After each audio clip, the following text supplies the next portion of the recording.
तो बलराम जी, बलभद्र जी, बलदेव जी, संकर्षण, रोहिणी नंदन, ऐसे विभिन्न नामों से हम उनको पुकारते हैं। और उनका जो प्रणाम मंत्र है, हम सब हाथ जोड़ें और वो प्रणाम मंत्र हम बोलें बलराम जी को ध्यान करते हुए कि हे बलराम जी, आज हम आपके तत्व को समझने का प्रयास कर रहे हैं। वो ऐसा है जैसे कोई एक छोटी सी चींटी जो है वो एक बहुत बड़े पहाड़ को चढ़ना चाहती है, तो आपकी कृपा के बिना ये संभव नहीं है। इसलिए हम सबसे पहले हाथ जोड़ के अपना सब काम छोड़ें और एक बिल्कुल सच्चे मन से प्रार्थना करें बलराम जी से। नमस्ते तु हलग्रह, नमस्ते मूषलायुध, नमस्ते रेवती कांत, नमस्ते भक्त वत्सल, नमस्ते धरणीधरा, नमस्ते बालनाम श्रेष्ठ, प्रलंबारे नमस्तेस्तु एहि माम कृष्ण पूर्वज। एक बार और रिपीट करते हैं।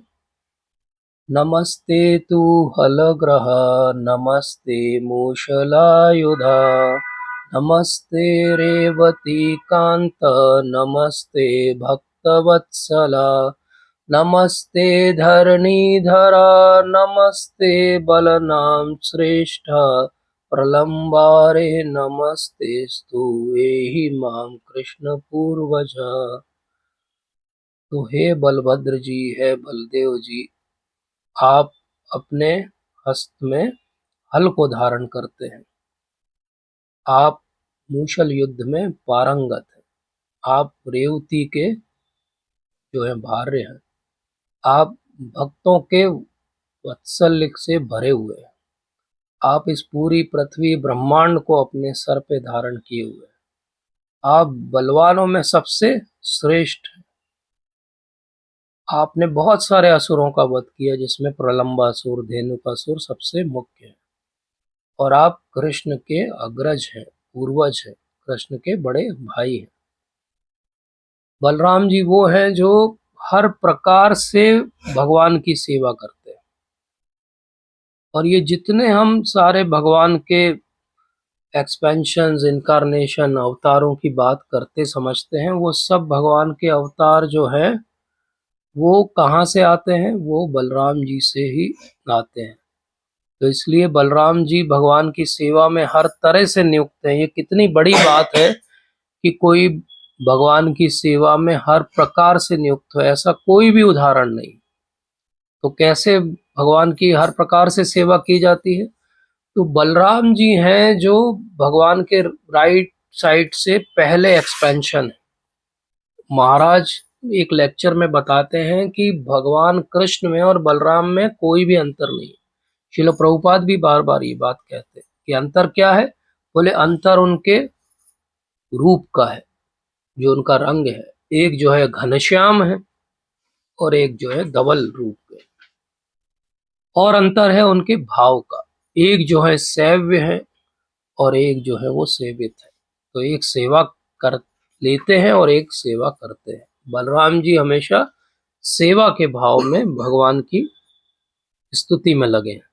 तो सेवा कितनी हो सकती है? साधारणतः कोई जो है वो शांत रस में सेवा करता है भगवान की, कोई दास्य रस में सेवा करता है, कोई वात्सल्य में सेवा करता है, कोई साख्य में सेवा करता है, कोई माधुर्य में सेवा करता है। लेकिन बलराम जी अकेले हैं जो भगवान की सेवा हर प्रकार से करते हैं, हर रूप में करते हैं। जो धाम है जहाँ पर भगवान विराजते हैं, अपनी लीला क्रीड़ा करते हैं, वो धाम भी किसका विस्तार है? वो धाम भी बलराम जी का विस्तार है। और बलराम जी के विस्तार से ही वो धाम जो है वो प्रकट होता है। इसलिए जैसे हम वृंदावन की बात करें तो पूरा ब्रजमंडल जो है वो एक कमल के फूल के समान। और उसमें भगवान को जब लीला करनी होती है तो वो कमल की पंखुड़ी ऐसी पास में आ जाती है। तो इसलिए हम देखते हैं कि भगवान कहाँ पर है? नंदगांव में है। और भगवान को लीला करनी है गोवर्धन में, तो क्या होगा? वो कमल जो है सिकुड़ जाएगा और वो लीला जो है वो हो जाएगी। तो इसलिए कोई उसमें भगवान की लीला में कोई भी विघ्न नहीं पड़ेगा। भगवान की लीला में क्यों विघ्न नहीं पड़ेगा? क्योंकि भगवान की लीला कौन संपादित कर रहा है? बलराम जी कर रहे हैं। इसलिए भगवान का धाम, भगवान जिस सिंहासन पर विराजते हैं, भगवान जो छत्र धारण करते हैं, भगवान की बांसुरी, भगवान की वेणु, भगवान के सारे जो सेवा में नियुक्त होते हैं, भगवान के सारे आयुध, सब भगवान बलराम जी के विस्तार से आते हैं। तो इस तरह से शांत रस में जो है वो बलराम जी भगवान की सेवा करते हैं। और क्योंकि वो भगवान के अग्रज हैं, पूर्वज हैं, इसलिए वो वात्सल्य भाव से भी भगवान की सेवा करते हैं। तो यशोदा मैया कहती है कि लाला जंगल जाएगा बछड़ों को चराने के लिए, तो कौन इसकी देखभाल करेगा? तो नंद बाबा कहते हैं चिंता नहीं करो, बलदाऊ करेंगे। बलदाऊ देखेंगे कि लाला जो है वो अकेला कहीं आगे ना चला जाए, कहीं अपने आप को कोई चोट ना पहुंचा ले। क्या खा रहा है वो, क्या नहीं खा रहा है, कौन देखेगा? बलदाऊ देखेंगे। तो बलदाऊ हमेशा किस भाव में सेवा कर रहे हैं? वात्सल्य के भाव में, प्रोटेक्शन के भाव में। जो वात्सल्य के साथ हमेशा एक प्रोटेक्शन आता है, एक सेंस ऑफ केयर आता है, उस सेंस ऑफ केयर के साथ बलराम जी भगवान की सेवा में लगते हैं। बलराम जी भगवान की सेवा जो है वो साख्य भाव में भी करते हैं। तो कृष्ण और बलराम जैसे जैसे धीरे धीरे बड़े हो रहे हैं, तो कितनी सारी लीला क्रीड़ा साथ में करते हैं। वो माखन चोरी की लीला करते हैं, वो बछड़ों को की पूंछ पकड़ लेते हैं, और नंद बाबा के कोर्टयार्ड में पूरा गोबर है, और वहां पे पूरे दोनों गोबर से लिपट जाते हैं, मिट्टी से लिपट जाते हैं, वज्रज से लिपट जाते हैं। तो ऐसे कृष्ण और बलराम दोनों साथ में जो है साख्य भाव में भी सेवा करते हैं। इसी तरीके से बलदाऊ जी जो है वो भगवान की सेवा इस तरह से भी करते हैं कि कभी कभी वो भगवान को कुछ करने से रोक देते हैं, तो कभी कभी उनकी जो है वो हेल्प कर देते हैं कि उनका जो प्रैंक जो वो करने वाले हैं वो हो जाए। तो जैसे भगवान ने जो है वो मृद भक्षण कर लिया, तो मद भक्षण की लीला से क्या हुआ? मद भक्षण की लीला से भगवान को जो है वो कुछ नुकसान ना हो जाए, इसलिए तुरंत गए बलदाऊ जी, जाके यशोदा मैया के पास भागे भागे, बोले अरे पता है कान्हा ने आज क्या किया? मृद भक्षण कर लिया। तो ये क्या है? ये सेंस ऑफ प्रोटेक्शन है। दो अलग अलग प्रकार की लीला होती है। जब भगवान गोवर्धन में गाय चराते हुए थक जाते हैं, तो बलदाऊ जी उनके चरण भी जो है दबा देते हैं। तो इस तरह दास्य का भाव भी है, तो साख्य का भाव भी हमने देखा, तो वात्सल्य का भाव भी हमने देखा, तो शांत रस भी हमने देखा। तो इस प्रकार से माधुर रस एक बचता है। बोले बलदाऊ जी के माधुर रस में भी भगवान की सेवा करते हैं, बिल्कुल करते हैं। बलदाऊ जी अनंग मंजरी बन के जो है भगवान की जो सबसे गुहितम लीलाएं होती हैं उनमें भी पार्टिसिपेट करते हैं। तो नॉर्मली जब वो बलराम के रूप में है, तो वो कभी भी उन लीलाओं में प्रवेश भी नहीं करते, ना वो इंटरफियर करते, क्योंकि उन्हें पता है कि वो बहुत इंटीमेट लीला है, और उसमें अगर वो जाएंगे तो कृष्ण बहुत कॉन्शियस हो जाएंगे। तो इवन जहाँ ऐसा डिस्क्रिप्शन है कि एक तरफ अगर जा रहे हैं, और अगर उन्हें दिखता है कि कुछ मोती जो है वो गिरे हुए हैं अलग अलग रंगों के, तो वो अलग अलग रंगों के मोती देख के वो समझ जाते हैं कि इसी रास्ते से राधा रानी और उनकी सखियां गई होंगी। तो बलदाऊ जी कभी भी उस रास्ते आगे नहीं जाते, बोले आगे कृष्ण भी होंगे, तो वो हमेशा दूसरा रास्ता ले लेते हैं। इसी प्रकार से राधा रानी भी कॉन्शियस रहती है। अगर उन्हें कहीं सफेद सफेद मोती गिरे हुए दिखते हैं, तो वो समझ जाती हैं कि बलदाऊ जी इधर से गए होंगे, तो वो भी उस रास्ते नहीं जाती है। तो ये बहुत एक रिस्पेक्ट भी है। लेकिन अनंग मंजरी के रूप में राधा रानी की जो है वो बहन है वो, और वहां पे भगवान की सेवा में वो नियुक्त होती है। तो हमने देखा कि बलराम जी कैसे हैं, सेवा में पारंगत है, हर प्रकार से भगवान की सेवा में लगते हैं, इसीलिए वो बलराम जी। अब कोई अपनी सेवा में लग जाए और बस अपनी सेवा करता रहे, तो उससे हमको क्या मिलेगा? इसलिए बलराम जी बस इतना नहीं करते हैं कि वो अपनी सेवा करते हैं, वो आदि गुरु के रूप में उस सेवा में हमको भी सहभागी बनाना चाहते हैं। तो जितने गुरु तत्व के हम दर्शन करते हैं, जितने गुरुओं के प्रामाणिक रूप से हम दर्शन करते हैं, वो एक्चुअली एक अखंड गुरु तत्व है। वो समस्ती गुरु तत्व कौन है? वो बलराम जी है। और वही मैनिफेस्ट होता है अलग अलग प्रकार से। तो हमारे गुरु महाराज के रूप में जब वो प्रदर्शित होता है, तो वो भी बलराम जी का ही विस्तार है। कोई भी प्रामाणिक गुरु परंपरा बलराम जी का विस्तार है। तो न केवल वो हर प्रकार से वहां सेवा कर रहे हैं, बलराम जी गुरु के रूप में हम सबको ये निमंत्रण आमंत्रण भी देते हैं कि यहाँ क्यों अटके हुए हो, चलो मेरे साथ चलो और वहीं पे भगवान की सेवा में अपने आप को नियुक्त करो। तो इसीलिए चैतन्य महाप्रभु जब आते हैं तो बलराम जी नित्यानंद प्रभु के रूप में आते हैं, और नित्यानंद प्रभु के रूप में निताई पद कमल कोटि चंद्र सुशीतल। तो वो निताई जो नित्यानंद प्रभु हैं, उनके चरण कमल हजारों करोड़ों जो चंद्रमा है उससे ज्यादा शीतल है। तो बलराम जी का कार्य क्या है? हमने जब कृष्ण जन्म की लीला का श्रवण किया था तो हमने ये सुना था कि भगवान के आने के पहले देवकी मैया के गर्भ में बलराम जी जो है वो आते हैं, और फिर उसके बाद योग माया के प्रभाव से उनका गर्भ जो है वो रोहिणी मैया के गर्भ में जो ट्रांसफर हो जाता है, इसीलिए उनका नाम है संकर्षण। क्यों संकर्षण है वो? क्योंकि उन्होंने दो जो परिवार है उनको जोड़ दिया, देवकी मैया को जोड़ दिया रोहिणी मैया के साथ। तो इस प्रकार से ये जो हुआ, ये कैसे हुआ? ये योग माया के प्रभाव से हुआ, भगवान के आदेश से हुआ। लेकिन इसकी जो गहरी बात है वो क्यों हुआ ऐसा? क्योंकि उसके पहले जो 6 पुत्रों का वध हुआ कंस के हाथों, वो काल नेमी की जो कथा है, तो वो जो वध हुआ वो 6 जो है हमारे अनर्थ थे। तो जब 6 अनर्थों का नाश कर दें हम अपने जीवन में, या बिल्कुल कम से कम कर दें उन्हें, तब गुरु महाराज की कृपा होती है, और जब गुरु महाराज की कृपा होती है तब भगवान आते हैं। तो बलराम जी की कृपा हुई, तो फिर उसके बाद भगवान ने गर्भ धारण किया। तो बलदेव जी, बलराम जी क्या करते हैं? हमारे पूरे एग्जिस्टेंस को, हमारी थॉट प्रोसेस को, हमारी पूरी सोच को बदल देते हैं, शुद्ध कर देते हैं, जैसे गुरु महाराज भी करते हैं। जब हमारे जीवन में गुरु आते हैं, एक प्रामाणिक गुरु आते हैं, तो क्या करते हैं? तो हम रोज मंगल आरती में गाते हैं, और क्या गाते हैं? हम कहते हैं कि भगवान कैसे हैं? कृपा के समुद्र हैं, और हम कहीं धरती पे विचरण करने वाले अभागे जीव हैं।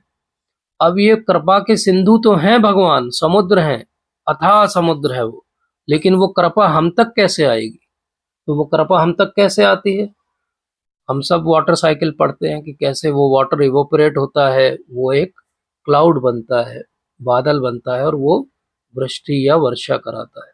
तो वो वर्षा हमारे ऊपर कैसे आती है? वो कृपा की वर्षा कहाँ से आती है? वो कृपा की वर्षा आती है गुरु महाराज। तो सोचिए किसी जंगल में बहुत आग लग जाए, तो क्या जंगल की आग को बाल्टी के पानी से बुझा सकते हैं? क्या जंगल की आग को हम जो है थोड़े बहुत किसी प्रयासों से बुझा सकते हैं? नहीं बुझा सकते। जंगल की आग तभी बुझती है जब ऊपर से अच्छी बारिश हो जाए। इसी प्रकार से हमारे जीवन में जो दावाग्नि है भौतिकता की, ये गुरु महाराज की कृपा रूपी बादल की बारिश से बुझती है। और इसीलिए बलराम जी का जीवन में बहुत बड़ा महत्व है। हम जो भी, जितनी भी, कभी भी, कैसे भी, और किसी भी जन्म में भक्ति में एक कदम भी अगर आगे बढ़ा पाएंगे, तो वो गुरु महाराज की कृपा के बिना नहीं हो सकता। और गुरु महाराज की कृपा का सीधा सीधा अर्थ क्या हो गया?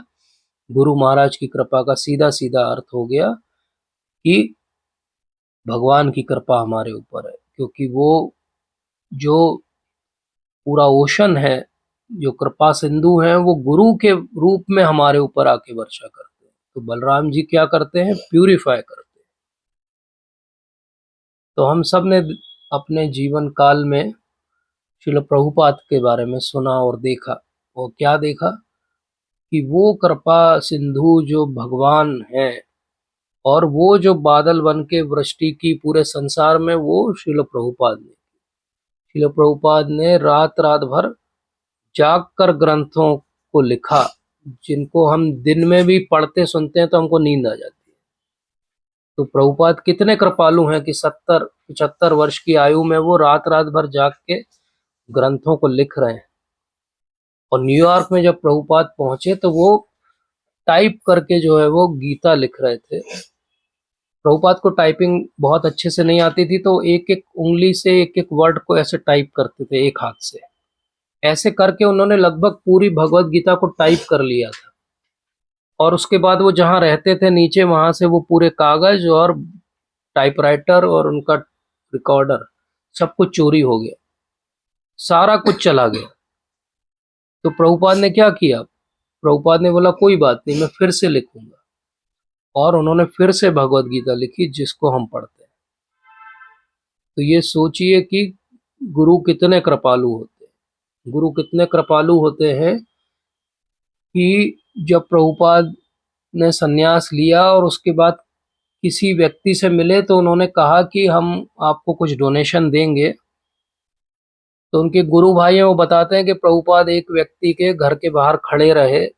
जब वो कहीं जा रहे थे किसी काम से, तो उन्होंने देखा कि प्रभुपाद बाहर खड़े हुए हैं। बोले यहाँ क्यों खड़े हो स्वामी जी? बोले इन्होंने कहा है कि ये कुछ डोनेशन देंगे, कुछ दान देंगे, जिससे मैं पुस्तक जो है वो छपा पाऊंगा। जब वो 5-6 घंटे बाद अपना काम करके वापस आए, तो देखा प्रभुपाद वहीं पे खड़े हुए। तो उन्होंने बोला क्या हो गया? बोले वो अभी तक मिले नहीं है, अभी बातचीत नहीं हो पाई है, अंदर नहीं जाने को मिला है। बाद में उनसे पूछा कि क्या हुआ फिर फाइनली, तो बोले उन्होंने 5 रुपए डोनेशन दिए। 5 रुपए के डोनेशन के लिए प्रभुपाद 5 घंटे धूप में खड़े रहे। ऐसी एक और घटना भी हुई उनके जीवन में, जहाँ पे किसी व्यक्ति ने बोला कि हम आपको कुछ डोनेशन देंगे। अगले दिन प्रभुपाद गए, कई घंटों खड़े रहे, उसके बाद अंदर बुलाया, तो उनको देख के उस व्यक्ति ने बोला कि अरे, हमने बोला था, इसका अर्थ थोड़ी कि हम अगले ही दिन दे देंगे। और उनको वापस भेज दिया। तो ये गुरु है। गुरु की कृपा कैसी होती है? ऐसी होती है। और हमारी बुद्धि कैसी होती है? हमारी बुद्धि भौतिकता में इतनी रमी हुई होती है कि हमको ये भी समझ में नहीं आता है कि क्या मेरा है और क्या मेरा नहीं है। और यही मेंटलिटी किसकी थी? धेनुकासुर की। धेनुकासुर का किस रूप में था? गधे के रूप में। गधे और उसके बहुत सारे साथी गधे। तो यही भौतिकतावादी जीवन है कि सब गधे हैं और उनका साथ रेंकने वाले और हाथ हाँ में हाँ मिलाने वाले बहुत सारे और गधे भी इकट्ठे हो जाते हैं। तो फिर वो एक संघ बना लेते हैं, एक कोई पार्टी बना लेते हैं, एक कोई प्रोपेगेंडा बना लेते हैं, लेकिन हैं सबके सब क्या? गधे। और फिर उनको लगने लगता है कि सारे रिसोर्सेस पे हमारा अधिकार है, किसी और का नहीं है। धेनुकासुर को भी ऐसे ही लगता है। तो एक ये प्राइड एरोगेंस जो आ गया उसके जीवन में, तो एक बार भगवान वहां पर पहुंचे ताल वन में, और सबने बताया कि यहाँ बहुत अच्छे ताल के वृक्ष हैं, बहुत सुंदर स्वादिष्ट उसके फल हैं, लेकिन धेनुकासुर ने और उसके असुरों ने कब्जा किया हुआ है, हमको कुछ भी खाने को नहीं मिलता है। तो क्या किया? बलराम जी भगवान श्री कृष्ण के साथ गए, और बलराम जी ने उस धेनुकासुर को पैर से पकड़ा, घुमाया, और वो मृत्यु को प्राप्त हो गया। तो ये क्यों किया? क्योंकि गुरु का काम ही है आपके प्राइड को, एरोगेंस को खत्म करना। हमारे अंदर जो मिथ्या अहंकार है भौतिकतावादी जीवन का, वो समाप्त करने का काम किसका है? गुरु का है। तो बलराम जी गुरु के रूप में जब हमारे जीवन में आते हैं, तो सबसे पहले इस अहंकार को समाप्त कर। और फिर एक बार कृष्ण और बलराम बहुत सारे ऐसे गेम्स खेलते हैं। तो एक दिन वो खेल रहे हैं जिसमें ऐसा है कि दौड़ेंगे, भागेंगे, एक दूसरे को पकड़ेंगे, और जो टीम जो है हार जाएगी, वो दूसरे व्यक्ति को कंधे पे उठाएगी और एक रास्ते तक उसको चला के ले जाएगी। तो ऐसा हुआ कि वो एक उस दिन एक जो ग्वाला मित्र था उनका, वो सखा नहीं आया। तो नहीं आया, तो एक असुर है प्रलंबासुर, वो उसी का वेश धर के पहुंच गया। अब कृष्ण बलराम तो सब जानते हैं, कृष्ण। और वो जब खेल आरंभ हुआ, तो खेल आरंभ होते थोड़ी देर में जो है वो ऐसा हुआ कि टीम जो है इनकी हार गई। तो हार गई, तो अब प्रलंबासुर ने मौका देखा, तो उसको लगा कि पहले ये, मुझे लगता है बलराम जो है ज्यादा स्ट्रांग है, इसको पहले मैं डील करता हूँ, कृष्ण को बाद में डील करूंगा। तो वो बलराम जी को अपने कंधे पे उठा के भागने लगा, दूसरों से बहुत दूर ले गया, और उसे लगा कि बस मैं अब इनका वध कर दूंगा। लेकिन क्या हुआ? बलराम जी ने एक अपना मुष्टिका का प्रहार किया और उसको मृत्यु के घाट उतार दिया। तो ये क्या होता है? ये दिखावा है हमारे जीवन में। भक्ति में आने के बाद भी हमारे मन में दिखावे की भावना बनी रहती है। और कई बार भक्ति के साथ हमको बहुत सारी सुख सुविधाएं मिलती है।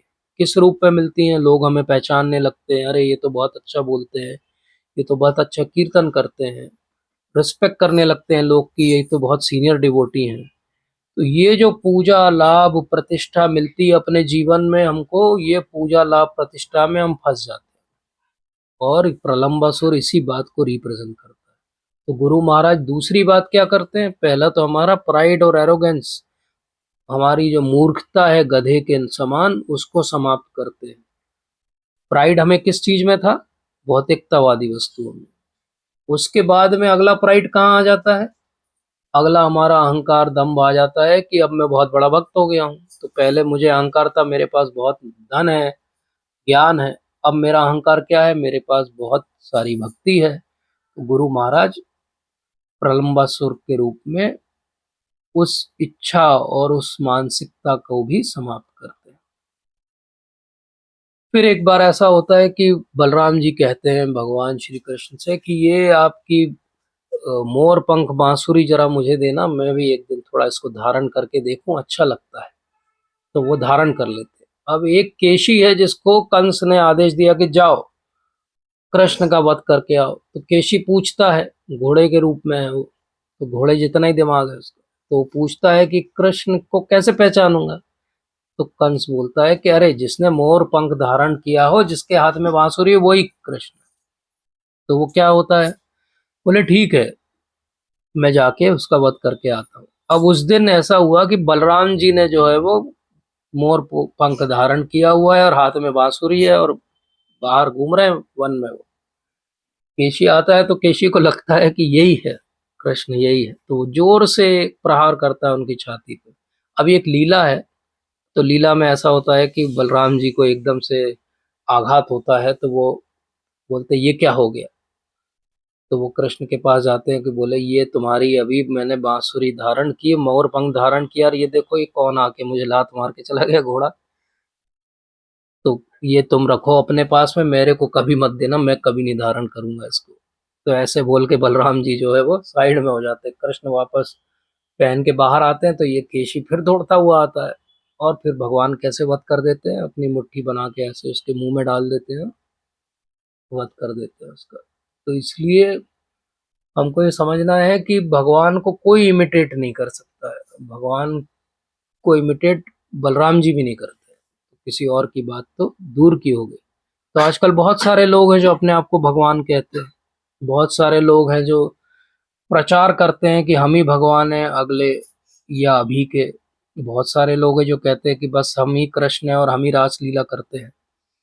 तो इसलिए हमको ध्यान रखना चाहिए कि ऐसा कोई कर नहीं सकता। प्रभुपाद हमेशा कहते हैं कि आपको रासलीला करना है ठीक है, लेकिन उसके पहले 7 दिनों के लिए गोवर्धन अपने हस्त में धारण करके बताइए। 7 दिवस नहीं तो 3 दिवस के लिए कर लीजिए, जितना गोवर्धन अभी है उतना कर लीजिए। अगर आप वो कर पाए तो आप रासलीला करने के भी अधिकारी हैं। तो इसलिए बलराम जी बहुत विशेष हैं, और कृष्ण और बलराम की जो संग है वो भी बहुत विशेष है। जैसे हम देखें कि वृंदावन के अंदर कुछ ही समय ऐसा हुआ जब बलराम जी साथ में नहीं थे कृष्ण के। तो वो समय कब था? जब एक बार उनका बर्थडे था तो बलराम जी नहीं गए कृष्ण के साथ। तो क्या हो गया? ब्रह्मा जी आए और ब्रह्म विमोहन लीला हो गई। एक बार बलराम जी साथ में नहीं थे तो कालिया वाली लीला हो गई, और कालिया को भगवान ने जो है नाथ दिया। तो इस प्रकार से नॉर्मली बलराम जी हमेशा कृष्ण के साथ वृंदावन में रहते हैं, लेकिन जब नहीं रहते हैं तो कुछ ना कुछ ऐसी घटना हो जाती है। इसलिए हमेशा भगवान को इंडिविजुअली हमको अप्रोच कभी नहीं करना चाहिए। हमेशा बलराम जी, नित्यानंद महाप्रभु, गुरु महाराज के माध्यम से ही भगवान को अप्रोच करना चाहिए, तभी हम बेबिल्डर नहीं होंगे और सही में भगवान को समझ पाएंगे। तो इस प्रकार से बहुत सारे ऐसे भी पास टाइम्स हैं जहाँ पे बलराम जी ने जो है अपनी पावर प्रोवेस और अपनी जो एबिलिटीज हैं उनको दर्शाया। जैसे कि अभी हमने बात की, चाहे धेनुकासुर का वध हो चाहे प्रलंबासुर का वध हो, तो ये भगवान और बलराम जी की बहुत विशेष जो है वो आपस की लीलाएं हैं। अब ऐसा होता है कि भगवान जो है वो अक्रूर जी के साथ में, बलराम जी के साथ में वृंदावन से बाहर आ गए। अब जब वृंदावन से बाहर मथुरा में आ गए हैं तो मथुरा में भी बहुत सारी भगवान के साथ बलराम जी की लीला है। जैसे हमने अभी के सत्रों में देखा था कि जरासंध के साथ चाहे युद्ध हो, चाहे वो सांदीपनि मुनि के आश्रम में जाके शिक्षा ग्रहण करना हो, चाहे वो रुक्मणी का विवाह हो, तो हमेशा कृष्ण और बलराम साथ में है। विशेष बात क्या है, बहुत ध्यान से समझिए। विशेष बात यह है कि बलराम जी अकेले हैं जो कृष्ण के साथ हर स्थान पे, वृंदावन में भी हैं, मथुरा में भी हैं, उज्जैन में भी हैं, द्वारका में भी हैं, हस्तिनापुर में भी हैं। सब स्थानों पर केवल कृष्ण और बलराम साथ में। कोई भी और व्यक्ति ऐसा नहीं है जिसने इंटीमेटली भगवान की बाल लीलाओं का भी सारा दर्शन किया हो और आगे की सब लीलाओं का भी किया हो। रोहिणी मैया भी नहीं है, सुभद्रा जी भी नहीं है, और अक्रूर भी नहीं है, और उद्धव भी नहीं है। वो कौन है? वो केवल बलराम जी। इसलिए जैसे कृष्ण की लीलाएं हैं ऐसे ही बलराम जी की भी लीला है। तो अब जब कृष्ण आ गए हैं बलराम जी के साथ में मथुरा में, और शुरू की प्लानिंग तो ये थी कि कुछ दिन रहेंगे और उसके बाद वापस चले जाएंगे। अब इस दौरान कंस का वध हो गया है, अब ये जाने की तैयारी कर रहे हैं। और उसी समय वसुदेव और देवकी कहते हैं कि अब तो ये कंस के वध होने के कारण और कठिनाई हो गई है, बोले, क्योंकि कंस के बहुत सारे संगी साथी हैं। अब वो हमारे ऊपर अटैक करेंगे तो हमारी रक्षा कौन करेगा?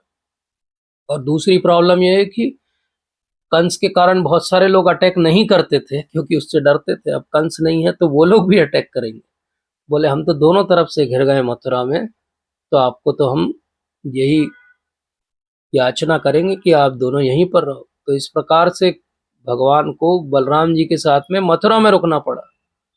अब एकदम से जो नंद बाबा, यशोदा मैया, एक वृंदावन का पूरा गांव का वातावरण, और एकदम से मथुरा जो बहुत विकसित एक शहर है, यहाँ पे जो है वो वसुदेव और देवकी उनके माता पिता हैं, तो केवल बलराम जी हैं जो भगवान को वृंदावन की याद दिलाते रहते हैं, जो भगवान को एक तरह से सांत्वना देते रहते हैं जब वो वृंदावन को याद करके दुखी होते रहते हैं। तो वही अकेले एक ब्रजवासी हैं जो भगवान के साथ में मथुरा में पूरे समय रहते हैं। जब वसुदेव ये स्थिति देखते हैं कि ये बार बार कृष्ण जो है वृंदावन को याद करता रहता है, तो वसुदेव जी क्या करते हैं, वसुदेव जी जो है वो रोहिणी मैया को वापस बुला लेते हैं, ताकि रोहिणी ने कृष्ण और बलराम को बाल्यकाल से देखा है तो उनका भाव ऐसा रहेगा तो इनको भी थोड़ा सा अच्छा लगेगा। इस प्रकार से जब कृष्ण और बलराम का यज्ञोपवीत संस्कार हो रहा है तो उधर नंद बाबा दुखी हो जाते हैं। उनको लगता है कि अरे यज्ञोपवीत वहां हो रहा है, यहाँ नहीं हो रहा है।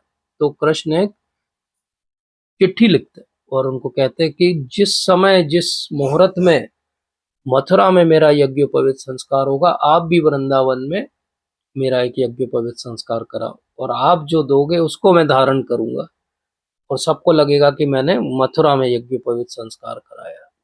और जब वसुदेव उनको भेज देते हैं, मथुरा में बहुत सारे डिस्टरबेंस हैं, तो थोड़े समय के लिए उनको शिक्षा के लिए वो उज्जैनी भेजते हैं, अवंती भेजते हैं। तो तब भी भगवान को भेजने का भाव क्या है कि वो जैसे वृंदावन है एक ग्राम्य स्थान है, वैसे ही एक उज्जैनी भी एक ग्राम्य स्थान है, तो उनको थोड़ा अच्छा लगेगा। नॉर्मली जितने भी आश्रम हुआ करते थे वो ऐसे ही स्थानों पे हुआ करते थे, तो उनको थोड़ा घर जैसा लगेगा। तो इधर वसुदेव जी प्रयास कर रहे हैं कि ये धीरे धीरे ढल जाए नए स्थान में, और उसको फैसिलिटेट करने का कार्य कौन कर रहे हैं? बलराम जी कर रहे हैं। तो इसलिए बहुत विशेष बात है कि बलराम जी अकेले हैं जो भगवान को हर प्रकार से सेवा करते हैं। हर प्रकार से सेवा में ये भी आ गया कि हर स्थान पे सेवा करते हैं, हर धाम में सेवा करते हैं। बलराम जी कभी भी भगवान को छोड़ के नहीं चले जाते हैं, हमेशा भगवान के साथ में रहते हैं। तो और जब रहते हैं साथ में तो कोई प्रॉब्लम नहीं होने देते। जैसे रुक्मणी का विवाह, इतने सारे राजा एकदम से अटैक करते हैं। बलराम जी क्या कहते हैं, कृष्ण तुम रथ को लेके आगे जाओ रुक्मणी के साथ, इन सबको तो मैं और सेना संभाल लेगी। तो जब रुक्मणी रथ में बैठती हैं तो वो बहुत ज्यादा एकदम से एस्टोनिश हो जाती हैं और वो सोचती हैं कि ये इतने सारे राजा हैं, ये अकेले आए हैं, नरों में सिंह हैं, लेकिन कैसे ये संभालेंगे स्थिति को। तो कृष्ण क्या कहते हैं रुक्मणी से, कृष्ण कहते हैं कि चिंता नहीं करो रुक्मणी, तुम्हारी सेना जो है वो सब कुछ संभाल लेगी। तो अभी तो विवाह हुआ नहीं है, अभी तो हरण ही हुआ है, और भगवान कहते हैं कि तुम्हारी सेना संभाल लेगी रुक्मणी, चिंता नहीं करो। अब फिर हम देखें आगे, सुभद्रा का विवाह हो, सुभद्रा के विवाह में थोड़ा सा डिफरेंस है दोनों के बीच, कृष्ण और बलराम के बीच। लेकिन क्या हो रहा है, कृष्ण बहुत बड़ी युक्ति चलते हैं और अर्जुन जो है एक साधु का वेश धर के आ गए और किडनैप करके ले जाते हैं। अब वो किडनैप करके ले जा रहे हैं तो बलराम जी क्रोधित हो जाते हैं, बोले ये कौन है साधु, किडनैप करके ले गया, इसको मैं छोड़ूंगा नहीं। तो कृष्ण दिखाते, देखो देखो बलदाऊ, देखो रथ की बागडोर लगाम किसके हाथ में है, तो ये सुभद्रा के हाथ में है। तो बोले कौन किसको हरण करके ले जा रहा है, बोले आप किसको पकड़ोगे।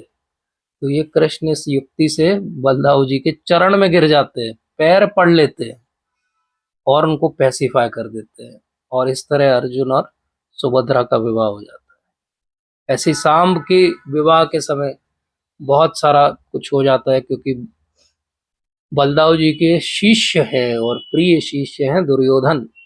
तो ये बहुत ज्यादा हस्तिनापुर वासियों और द्वारका के बीच में वैमनस्य हो जाता है उस कारण से, लेकिन बलदाऊ जी जो है उसको संभाल लेते हैं, वो सेटल कर देते हैं। तो इस तरीके से हम देखें कि कृष्ण और बलराम दोनों एक तरह से बैलेंस करके चलते हैं। भगवान राम जी जब आए थे तो लक्ष्मण जी उनके अनुज थे, और इस कारण से कई बार उनको ऐसे भगवान के दिए हुए निर्देशों को पालन करना पड़ता था जो उनको करना अच्छा नहीं लगता था। इसलिए ऐसा कहा जाता है कि उन्होंने निर्णय किया कि वो अगली बार आएंगे तो बड़े भाई के रूप में आएंगे, लेकिन बड़े भाई के रूप में भी उन्होंने एक्चुअली कृष्ण के निर्देशों का ही पालन किया और ये दर्शाया कि भगवान भगवान होते हैं। तो एक बार जब ऐसा हुआ कि रुक्मी और उसकी जो डॉटर है उसका विवाह जो है वो निर्णय किया गया। तो परीक्षित महाराज पूछते हैं कि अरे रुक्मी तो इतना बड़ा शत्रु था भगवान का, तो उसने कैसे निर्णय कर लिया कि अपनी लड़की का विवाह जो है वो भगवान के लड़के प्रद्युम्न के साथ करेगा। तो बोले ऐसा कैसे निर्णय हो गया, ऐसा क्यों डिसाइड हुआ। तो बोले रुक्मावती का विवाह ऐसा हो गया कि दोनों ये तो समझते थे कि भगवान और उनका जो क्लेन है वो बहुत पावरफुल है। तो बोले स्वयंवर में ऐसा हो गया कि रुक्मावती ने स्वयं ही जो है वो प्रद्युम्न को चुनाव कर लिया। बोले उसमें कोई क्या करता, बोले चुनाव हो गया, और चुनाव हो चुका था तो विवाह भी होना निश्चित हो गया, तो विवाह हो गया। लेकिन रुक्मी को याद था कि मेरा पुराना जो है वो बहुत अपमान किया है इन दोनों ने मिलके, और उसका वो बदला लेना चाहता था। उसके आसपास के लोग भी सब ऐसे ही थे, हमने पिछली बार भी चर्चा की थी। रुक्मी एक बहुत अच्छा उदाहरण है कि कैसे गलत संग से व्यक्ति जो है वो नष्ट हो जाता है। तो उसके आसपास वालों ने बोला कि देखो ये बलदाऊ जो है ना, ये बहुत जल्दी एक्साइट हो जाते हैं, और बोले इनको द्रुत कीड़ा चौपड़ खेलना बिल्कुल नहीं आता है। तो एक काम करो, शादी के बाद तो चौपड़ हो गई, बोले चौपड़ के लिए इनको इनवाइट करते हैं और द्रुत कीड़ा करेंगे और देखो इनको हराएंगे। तो रुक्मी बड़ा खुश हो जाता है कि चलो एक मौका मिलेगा मुझे। तो पहले 100 सोने की मुद्राओं से जो है वो खेल चालू होता है। 100 सोने की मुद्राओं का दाव लगता है और बलराम जी हार जाते हैं। तो फिर 1000 सोने की मुद्राओं का दाव लगता है, फिर 10,000, फिर 1 लाख, ऐसे दाव बढ़ता जा रहा है। अब एक्चुअली उसके बाद भगवान जीत रहे हैं, उसके बाद भगवान हारे नहीं कभी भी, बलराम जी हर बार जीत रहे हैं, लेकिन रुक्मी हर बार चीटिंग करने लगता है। और रुक्मी का इस चीटिंग में एक उनका साथी है वो भी साथ दे रहा है, कलिंग का राजा। अब ये कलिंग का राजा और रुक्मी जो है दोनों झूठ बोल बोल के भगवान को ये बताने लगते कि आप ये भी दाव हार गए, आप ये भी दाव हार गए। इनफैक्ट बीच में आकाशवाणी भी होती कि नहीं रुक्मी तुम हारे हो और बलराम जीते हैं, लेकिन रुक्मी उसको भी अनदेखा कर देता है। अब भगवान का, बलराम जी का एक टॉलरेंस का लिमिट है। जब वो टॉलरेंस का लिमिट क्रॉस हो जाता है तो कुछ नहीं करते भगवान, अपनी गदा उठाते और एक प्रहार करते रुक्मी में, और रुक्मी वहीं धराशायी हो जाता है। तो विवाह के समय ही रुक्मी का वध हो जाता है। और एक कलिंग का राजा फिर डर के भागता है तो भगवान उसको पकड़ते हैं और उसके सारे दांत तोड़ देते हैं। बोले यही दांत दिखा के तुम हंस रहे थे ना मेरे ऊपर, तो भगवान छांट के उसके सारे दांत तोड़ देते हैं बलदाऊ जी। तो इस प्रकार से रुक्मी का जो है वो वध हो जाता है। अब रुक्मी का वध हो गया, लेकिन बाकी सब लोग डरे हुए रहते हैं और विवाह तो खैर हो ही चुका होता है। तो इस प्रकार से वापस सब द्वारका आ जाते हैं। फिर एक बार भगवान को दुखी देख के बलदाऊ जी कहते हैं कि मैं एक बार ब्रजवासियों को जाके तो तुम्हारा संदेश देकर आता हूँ। तो इसलिए जब भगवान भी कहते हैं कि हाँ आप भी एक बार वृंदावन जाओ, नंद बाबा यशोदा मैया से मिलकर आओ, बहुत समय हो गया। तो बलदाऊ जी जाते हैं अपने रथ में विराज के। अब रथ में जब विराज के जाते हैं तो सब लोग बहुत प्रसन्न हो जाते हैं, सब लोग उनको बहुत अच्छे से आगवानी करते हैं, बैठाते हैं। नंद बाबा यशोदा मैया बहुत भाव विहल हो जाते हैं कि बलदाऊ जी आए हैं, और वो पूछने लगते हैं कैसा है हमारा कृष्ण और बाकी परिवार कैसा है। तो बाद में गोपियां भी मिलती हैं बलदाऊ जी से, और भगवान का संदेश बलदाऊ जी गोपियों को भी देते हैं। एक व्यूथ है गोपियों का, जो बलदाऊ जी की गोपियां हैं उनके साथ में भगवान जो है विहार भी करते हैं उसी समय जब वो वृंदावन में जाते हैं। तो जब ये विहार कर रहे होते हैं उसी समय एक जो है गोरिल्ला है जिसका नाम द्विविद है। और द्विविद जो है वो दूर से देखता है बलराम जी को और इतनी सारी जो है गोपियों को, तो वो थोड़ा सा मेंटली डिस्टर्ब्ड व्यक्ति है। तो जो मेंटली डिस्टर्ब व्यक्ति होता है वो हमेशा सोचता है कि सारा ध्यान लोगों का मेरे ऊपर रहे, और उस ध्यान को पाने के लिए व्यक्ति कुछ भी करता है, कोई भी हरकत करता है, खराब से खराब कृत्य भी करने लगता है ताकि लोगों का ध्यान मेरे ऊपर जाए। तो वो अजीब प्रकार का डांस करने लगता है। राधे श्याम प्रभु जी बोलते हैं कि वो ब्रेक डांस जो आजकल लोग करते हैं बोले वो वहीं से आया होगा। तो ब्रेक डांस टाइप का डांस करने लगता है। बोले लोग जब देखते हैं किसी को ब्रेक डांस करते हुए और ध्यान से देखने लगते हैं तो वो अजीब अजीब से डांस के स्टेप्स करने लगता है। तो द्विवेद भी ऐसे ही अजीब अजीब प्रकार के डांस के स्टेप करता है, जिसको देख के भगवान और भगवान के जो गोपियां हैं वो शुरू में हंसने लगती हैं, ऐसे ही कौतूहल में हंसने लगती है। तो द्विवेद को लगता है कि अरे मेरे ऊपर तो ध्यान दिया जा रहा है, तो इसको इतना अटेंशन सीकिंग डिसऑर्डर है कि वो और अजीब सी हरकतें करने लगता है जो कि मर्यादा के परे चली जाती हैं। तो भगवान से फिर देखा नहीं जाता है, भगवान उसके ऊपर अटैक कर देते हैं। द्विविद भी बहुत पावरफुल रहता है, वो पहले पेड़ फेंकना चालू करते हैं एक दूसरे के ऊपर, तो थोड़ी देर में सारे पेड़ खत्म हो जाते हैं वहाँ। फिर वो पत्थर बड़े बड़े फेंकना, बोल्डर्स चालू करते हैं, बोल्डर्स भी खत्म हो जाते हैं। फिर दोनों कुश्ती लड़ने लगते हैं और फिर भगवान को लगता है बहुत देर हो गई यार, तो वो उसको मार देते हैं। तो ऐसे द्विविद जो है वो मर जाता है। द्विविद मर जाता है तो द्विविद ने बहुत लोगों को परेशान किया रहता है, तो सब प्रसन्न हो जाते हैं कि चलो द्विविद भी मारा गया। इधर धीरे धीरे पांडवों और कौरवों के बीच में जो है वो वैमनस की खाई बढ़ती जाती है, और बात आ जाती है कि भगवान शांति दूत बन के चले भी गए लेकिन कोई हल नहीं निकला। अब तो कुरुक्षेत्र की युद्ध होना निश्चित हो गया। जब कुरुक्षेत्र का युद्ध निश्चित होता है तो उधर विदुर जी जो है वो दुर्योधन के अपमान से प्रभावित होके और भगवान की लीला को समझते हुए राजमहल छोड़ के चले जाते हैं। ये हमने फर्स्ट कैंटो में सुना था। बलराम जी भी ऐसे ही जो है तीर्थ याटन के लिए चले जाते हैं। तो बलराम जी क्यों तीर्थ याटन के लिए चले जाते हैं? क्योंकि उनका प्रिय शिष्य दुर्योधन, और अगर युद्ध होगा तो वो दुर्योधन की तरफ अगर चले गए तो बहुत कठिनाई हो जाएगी कि युद्ध का निर्णय फिर कैसे होगा। इसलिए वो ये समझते हुए कि कृष्ण की मंशा क्या है और धर्म की स्थापना कैसे होगी, वो युद्ध में पार्टिसिपेट नहीं करेंगे। ये निर्णय करके वो पहले प्रभास क्षेत्र चले जाते हैं, उसके बाद बिंदु सरोवर चले जाते हैं और बहुत सारे तीर्थों के स्थान में भ्रमण करते रहते हैं। अब बलराम जी जहाँ भी जाते हैं बहुत अच्छा उनका स्वागत होता है, स्वयं भगवान है वो। तो इस प्रकार से बलराम जो है वो पहुंचते हैं एक स्थान पे जहाँ पे बहुत सारे जो है ऋषिगण बैठ के भागवत की कथा सुन रहे हैं।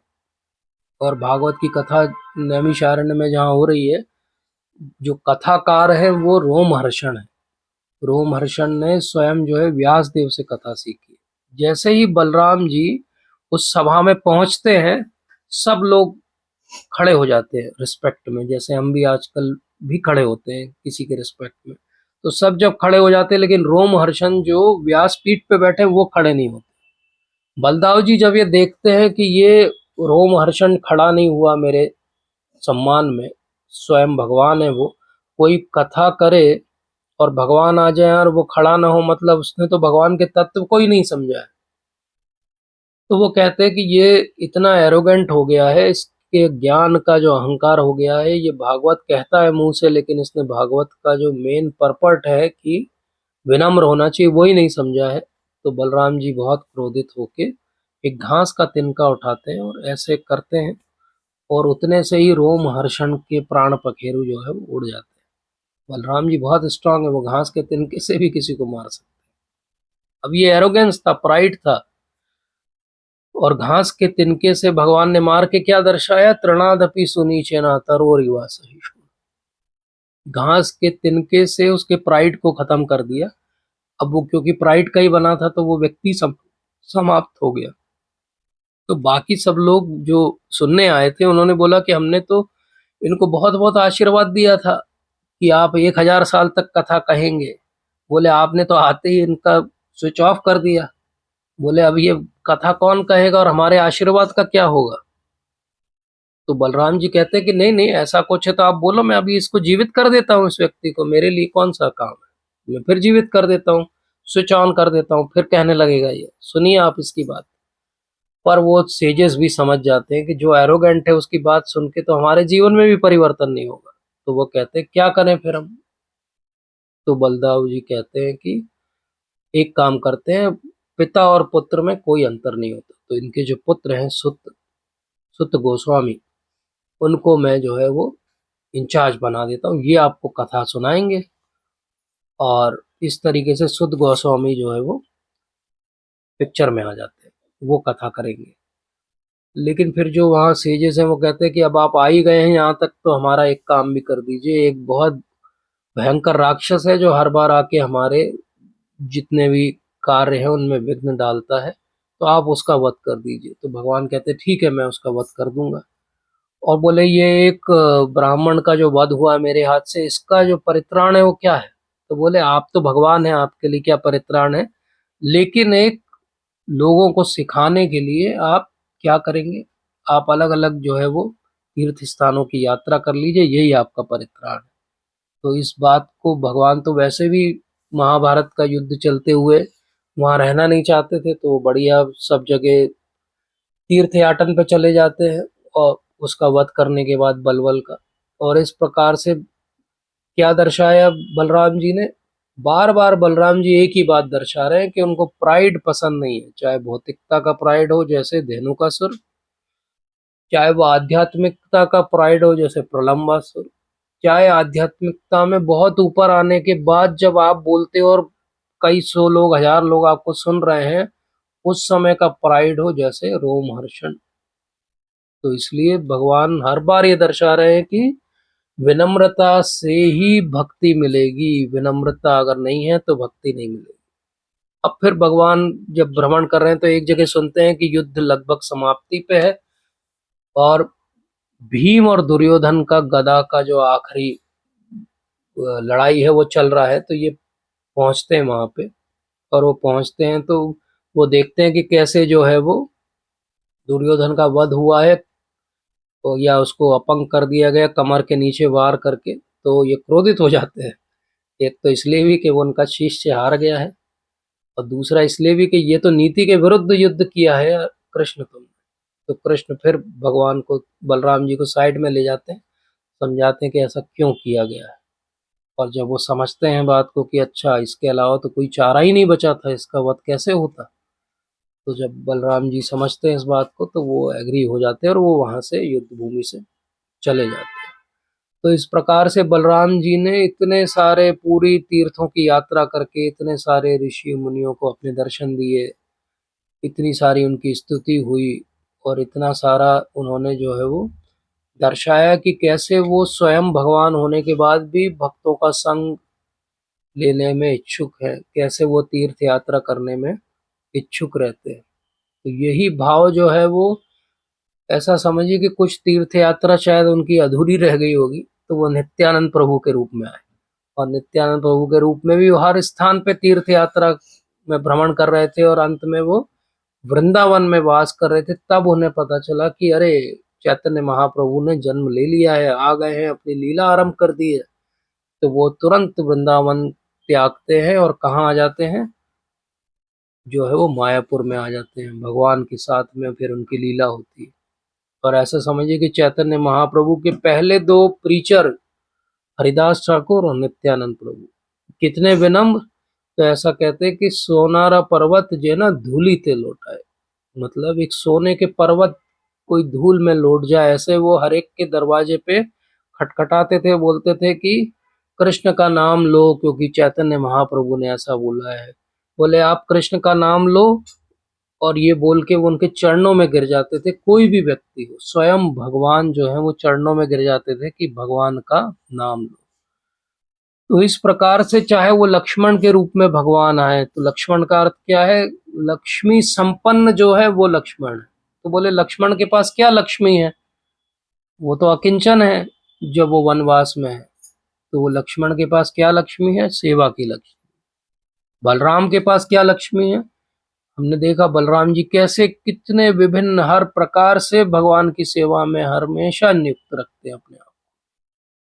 तो इसलिए भगवान को हम याद करने का प्रयास करते हैं भगवान का नाम लेके, और जब हम हरे कृष्ण कृष्ण कृष्ण हरे हरे, हरे राम राम राम हरे हरे कहते हैं, तो हम क्या मांग रहे हैं, भगवान से सेवा मांग रहे हैं, सेवा की आकांक्षा कर रहे हैं। और सेवा की आकांक्षा जब हम भगवान से करते हैं तो हम अच्छे से भगवान को याद रख पाए और भगवान की सेवा में नियुक्त हो पाए, ये केवल और केवल गुरु महाराज और बलराम जी की कृपा से हो सकता है, हमारे प्रयास से नहीं हो सकता। लेकिन इस प्रयास में अगर हमारे अंदर अहंकार आ जाए, चाहे भौतिकता का अहंकार आ जाए, जैसे धेनुकासुर, चाहे प्रलंबासुर के रूप में हमारा आध्यात्मिकता का अहंकार आ जाए, चाहे द्विविध के रूप में हमारी पुरानी जो है वो संस्कार जागृत हो जाए और हमसे कुछ गलत कृत्य हो जाए, चाहे वो रोमहर्षण सूत के रूप में हमारे अंदर इतना प्राइड एरोगेंस आ जाए कि हम यही समझना बंद कर दे कि भगवान कौन है और हमें लगने लगे कि हम स्वयं ही सबसे महान है। तो ये सबसे कौन बचाता है हमको, इस सब से बलराम जी बचाते हैं। इसलिए बलराम जी जिन असुरों का वध करते हैं, वो कौन से असुर हैं, वो सबसे बड़ी बाधा है हमारी भक्ति की।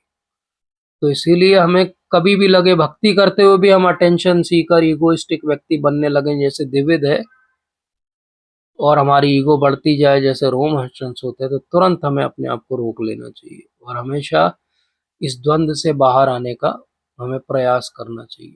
इसलिए चाहे वो नित्यानंद प्रभु के रूप में आए, तो उनका भाव क्या है कि वो जगाई मधाई को जो है भगवान से बचा लेते हैं और कहते हैं कि नहीं नहीं, इन्होंने मेरी थोड़ी बहुत चोट पहुंचाई होगी, लेकिन आप जो है इस युग में इस अवतार में किसी का वध करने के लिए नहीं आए हो, आप इनका हृदय शुद्ध कर दीजिए। और जगाई मधाई के रूप में जो उन्होंने कृत्य किए थे उन सब से भगवान नित्यानंद प्रभु बचा लेते हैं उनको।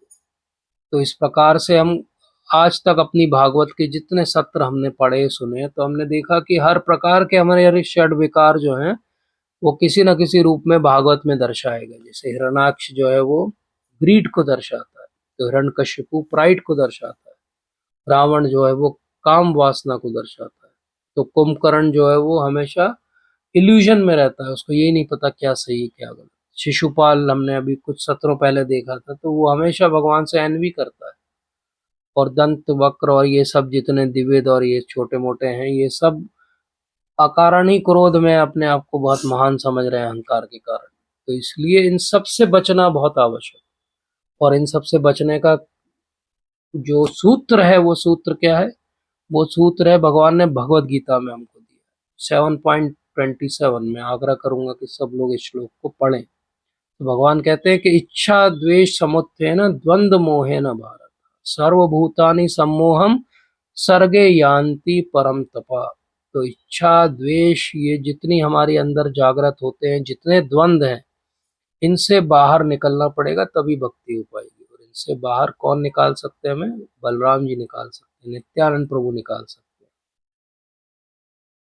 नित्यानंद प्रभु के बिना चैतन्य महाप्रभु की कृपा नहीं मिलती है। रघुनाथ दास गोस्वामी के जीवन काल से हम ये सीख ले सकते हैं। तो बलराम जी की कथा तो बहुत अनंत है। जैसे वो अनंत हैं, ऐसे ही उनकी कथाएं भी अनंत हैं। स्वयं सुखदेव महाराज कहते हैं भागवतम के अंदर कि वो तो अनंत लीलाओं में से मैं कुछ बलराम जी की लीलाएं आपको बताता हूँ। तो आज हमने जो चैप्टर 61, 65, 67, 79 और भी बीच बीच में जहाँ भी भागवत के अंदर बलराम जी का मेंशन है, वो सारी लीला हमने एक साथ समझी, ताकि हमें समझ में आए कि बलराम जी का तत्व भी हमारे जीवन के लिए बहुत ही महत्वपूर्ण है। तो हम फिर से एक बार अंत में बलराम जी से प्रार्थना करते हैं, उनका जो है वो प्रणाम मंत्र कहकर, और इसके बाद इस सत्र को यहीं पे विराम देते हैं। तो मेरे साथ दोहराइए ध्यान से। नमस्ते तू हलग्रह, नमस्ते मूषलयुधा, नमस्ते रेवती कांता, नमस्ते भक्तवत्सला, नमस्ते धरणीधरा, नमस्ते बलनाम श्रेष्ठा, प्रलंबरे नमस्ते स्तु एहि माम कृष्ण पूर्वजा। एक बार और बोलते हैं। नमस्ते तू हलग्रह, नमस्ते मूषलायुधा, नमस्ते रेवती कांता, नमस्ते भक्तवत्सला, नमस्ते धरणीधरा, नमस्ते बलनाम श्रेष्ठा, प्रलंबरे नमस्ते स्तु एहि माम कृष्ण पूर्वजा। नमस्ते तू हलग्रह, नमस्ते मूषलायुधा, नमस्ते रेवती कांता, नमस्ते भक्तवत्सला, नमस्ते धरणीधरा, नमस्ते बलनाम श्रेष्ठा, प्रलंबारे नमस्ते स्तु एहि माम कृष्ण पूर्वजा। हरे कृष्णा कृष्णा कृष्णा हरे हरे, हरे राम राम राम राम हरे